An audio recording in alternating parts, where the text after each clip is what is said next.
ચલો જો નંબર 1,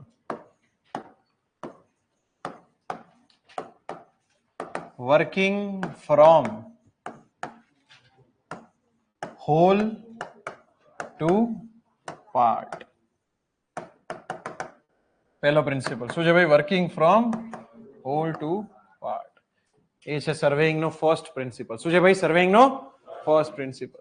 બરાબર, જો જરા working from whole to part એટલે શું છે, બરાબર, એ સમજીએ. તો કે પહેલા એવું કહેવા માંગે છે કે તમે વર્ક સ્ટાર્ટ કરો તો સ્ટાર્ટિંગમાં જે લાર્જર ડાયમેન્શન્સ હોય, એટલે કે વધારે એફર્ટ વાળું કામ હોય, એ વર્ક સ્ટાર્ટિંગમાં કરવાનું. અને જે લેસર ડાયમેન્શન છે અને ઓછા એફર્ટ વાળું કામ છે, એ કામ ક્યારે કરવાનું? પછીથી કરવાનું, લેટર સ્ટેજ પર. સ્ટાર્ટિંગ શેનાથી કરવાનું? ડિફિકલ્ટ વર્કથી. શેનાથી સ્ટાર્ટ કરવાનું? ડિફિકલ્ટ. બરાબર. આના બે કારણ છે. બરાબર, અગર આપણે લોજિકલ રીઝન જોઈએ, ટેકનિકલ રીઝન, તો ટેકનિકલ રીઝન શું કહે છે કે સ્ટાર્ટિંગ તમે લાર્જર મેઝરમેન્ટથી કરો એટલે તમને બાઉન્ડ્રી મળે. શું મળે? બાઉન્ડ્રી. એટલે વર્ક સ્કોપ ફિક્સ થઈ જાય, આટલા સ્કોપમાં કામ કરવાનું છે. બરાબર. અને સ્ટાર્ટિંગમાં જે એરર્સ છે, એરર્સ કેવી થાય? ઓછી થાય. બરાબર. પ્રિસિઝન, લાર્જર ડાયમેન્શન પ્રિસિઝન સાથે કામ કરો, અને જે લેસર ડાયમેન્શન છે એ લેસ પ્રિસિઝન સાથે કરો તો પણ વાંધો નથી. આ લોજિકલ રીઝન. બીજું સાયકોલોજીકલ રીઝન. સાયકોલોજીકલ રીઝન શું છે કે હંમેશા તમે વર્ક સ્ટાર્ટ કરતા હોય ને, સ્ટાર્ટિંગનો જે સમય હોય ને, એમાં તમારી એનર્જી વધારે હોય. એમાં એનર્જી કેવી હોય? વધારે. આમ જોશ હોય કે આજે તો પૂરું કરી નાખીશ એમ. હે ને?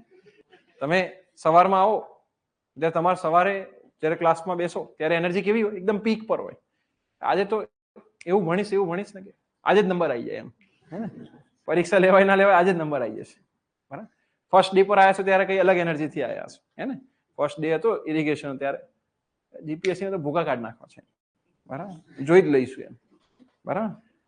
પછી જયારે લાસ્ટ ડે આવે, બરાબર, એટલે કે જીપીએસસી આપણા ભૂકા કાઢ નાખશે કે હવે તો. હે ને? લાસ્ટ ડે માં એનર્જી કેવી થઈ જાય? ઓછી થઈ જાય. ચલો જો whole to part, surveying working from whole to part એટલે આવું કહેવા માંગે છે.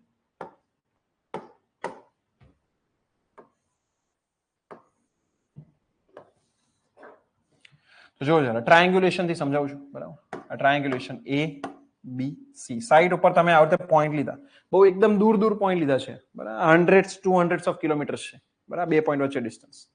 તો પહેલા તમે આ રીતે ટ્રાયંગલ લઈને આ મેઝરમેન્ટ લઈ લો.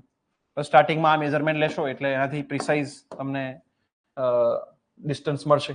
એરર બહુ ઓછી હશે. કેવી હશે? Very less. પછી શું કરો? એના વચ્ચેના પોઈન્ટ્સ આ રીતે અંદર તરફ આવો. વર્કિંગ ફ્રોમ હોલ, પછી શું કરો? પાર્ટ. પાર્ટ એટલે હવે નાના નાના ડિસ્ટન્સીસ. ડી, પછી ઈ, પછી એફ. અને હવે શું કરવાનું છે? ઓર એનથી નાના ડિસ્ટન્સીસ. જી, એચ અને આઈ. બોલો ક્લિયર? હવે આમાં એરર તમે વધારે બી કરી દીધી તો એ ડિસ્ટન્સ નાનું છે એટલે એરરનું કન્ટ્રીબ્યુશન બહુ ઓછું હશે આખા વર્કમાં. જ્યારે અગર માની લો આ મેઇન તમે લાઈનમાં જ એરર કરી નાખો તો એના કારણે ડી માં એરર આવે, ડી માં એરર આવી તો જી માં આવશે, એચ માં, આઈ માં, બધામાં એરર આવે. પણ અગર જીએચ માં એરર આવી તો એના કારણે બાકી બધામાં એરર નહીં આવે. બોલો સમજ પડી બધા લોકો? ખ્યાલ આવ્યો કે નહીં? યસ. આ જો જેટલા બી નાના ડિસ્ટન્સીસ છે ને એ બધા મોટા ડિસ્ટન્સીસ પર ડિપેન્ડ કરે છે. અગર તમે મોટા ડિસ્ટન્સમાં એરર લાયા તો આ નાના ડિસ્ટન્સીસમાં એરર આવશે ને આવશે જ. ખ્યાલ આવે બધા લોકો? પણ અગર તમે નાના ડિસ્ટન્સમાં એરર આવી તો ખાલી એમાં જ રહેશે એરર, બીજા બધામાં એરર ટ્રાન્સફર થશે નહીં. બોલો ખ્યાલ આવ્યો કે નહીં આવ્યો? Yes or no? ક્લિયર છે? બરાબર. તો આ રીતે સ્ટાર્ટ અહીંથી કરવાનું, પછી આ નાનું ટ્રાયેંગલ ને પછી નાનું ટ્રાયેંગલ. તો જો લાર્જર મેઝરમેન્ટ્સ, લાર્જર મેઝરમેન્ટ્સ અથવા આઉટર મેઝરમેન્ટ્સ વિથ જે છે હાઈ પ્રિસિઝન. કયું પ્રિસિઝન ભાઈ? High precision.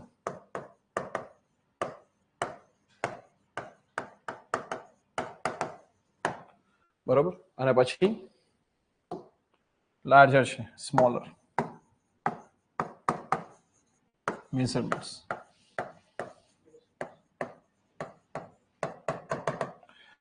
સ્મોલર અથવા ઇનર, શું કહેવાય? Inner measurements. બોલો કેવા પ્રિસિઝન વડે? લેસ પ્રિસિઝન સાથે. એના કારણે થશે શું બોલો? રિઝલ્ટ શું આવે આના કારણે? એરર કેવી થાય ભાઈ? ઓછી. Prevention of accumulation of errors. Errors ને ભેગી થતી અટકાવી શકાય. શું કરી શકાય? ભેગી થતી અટકાવી શકાય. ક્લિયર અહીંયા સુધી? અથવા તમે એવું કરી શકો કે એરર ને લોકલાઇઝ કરી શકો. શું કરી શકો? લોકલાઇઝ.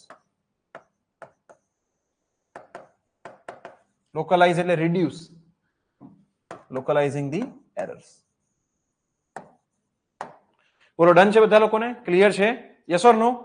ચલો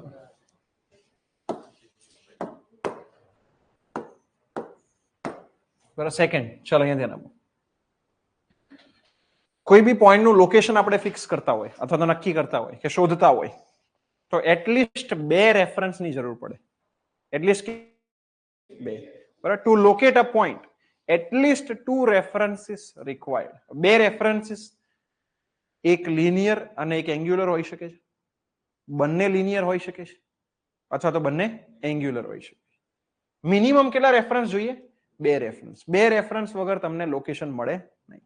જેમ કે એક્ઝામ્પલ આપો, ગાંધીનગર છે અથવા લેટ સે અમદાવાદ છે. ગાંધીનગર થી અમદાવાદનું ડિસ્ટન્સ 25 કિલોમીટર છે હાઈવે પર. કેટલું છે? 25 કિલોમીટર. તો તમને કહું ગાંધીનગર થી અમદાવાદ 25 કિલોમીટર છે, જાઓ અમદાવાદ પહોંચી જાઓ, તો તમે પહોંચી જશો? ડિસ્ટન્સ તો કહી દીધું મેં તમને, લિનિયર મેઝરમેન્ટ. બરાબર. 25 કિલોમીટર કઈ દિશામાં જવાનું એ તો ખબર નથી. અહીંથી 25 જવાનું, ક્યાં જવું? આમ જવું, આમ જવું, આમ જવું, ક્યાં જવું? 25. ખબર પડી? બરાબર. ખ્યાલ આવે કે નહીં આવે? અથવા એમ કહી દઉં, બરાબર, નોર્થ થી 10 ડિગ્રી પર જવાનું છે, અમદાવાદ આવી જશે, કેટલું જવાનું એ જ નહીં ખબર. 10 કિલોમીટર આગળ જઈને કે અમદાવાદ આવ્યું કે ના નહીં આવ્યું. સમજ પડે છે? એકલા એંગ્યુલર થી બી ના ચાલે અને એકલા લિનિયર થી બી ના ચાલે. બરાબર. કાં તો બંને મિક્સ હોવા જોઈએ અથવા તો 2 લિનિયર હોવા જોઈએ કે ભાઈ ગાંધીનગર થી આટલું છે ને બીજા કોઈ સિટી થી આટલું છે તો તમને મળી જાય.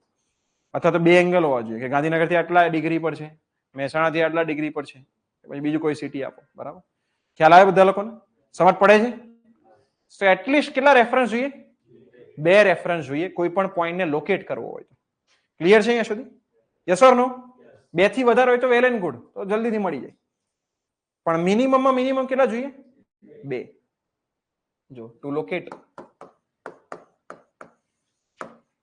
એની પોઈન્ટ at least કેટલા રેફરન્સીસ? 2 રેફરન્સીસ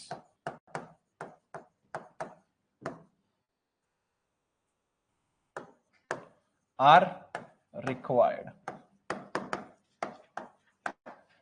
at least કેટલા ભાઈ? 2 રેફરન્સીસ.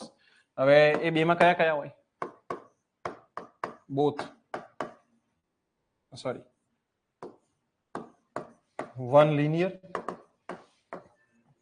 Plus 1 angular. આ બેસ્ટ છે. એમ આવું હોય ને તો બેસ્ટ કહેવાય કોમ્બિનેશન. બીજું બોથ linear અને થર્ડ શું છે? Both angular. રેડી છે? યસ ઓર નો? જો ચલો ધ્યાનથી, ભાઈ આ કોઈ પોઈન્ટ છે, લાઈન લઈ લઈએ, આ PQ લાઈન, બરોબર. કોઈ R પોઈન્ટ છે તો P થી R નું ડિસ્ટન્સ L1 અને અહીંયા એંગલ થીટા બંને અવેલેબલ હોય તો તમે P થી R જે છે R પર પહોંચી જવાય. બરાબર. ખ્યાલ આવી ગયો બધા લોકો? ઓકે. બોથ લિનિયર, આ P છે, આ Q છે, L1 અને L2, તો પણ R પર પહોંચી જવાય. બોથ એંગ્યુલર,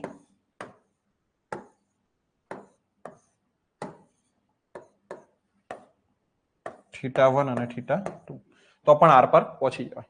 પણ સૌથી ઇઝીએસ્ટ વે કયો છે? ફર્સ્ટ વાળો, 1 લિનિયર અને 1 એંગ્યુલર. ડન છે બધા લોકોને? ક્લિયર છે? એટલીસ્ટ કેટલા રેફરન્સ જોઈએ? 2 રેફરન્સ. બરાબર. ચલો લખી નાખ.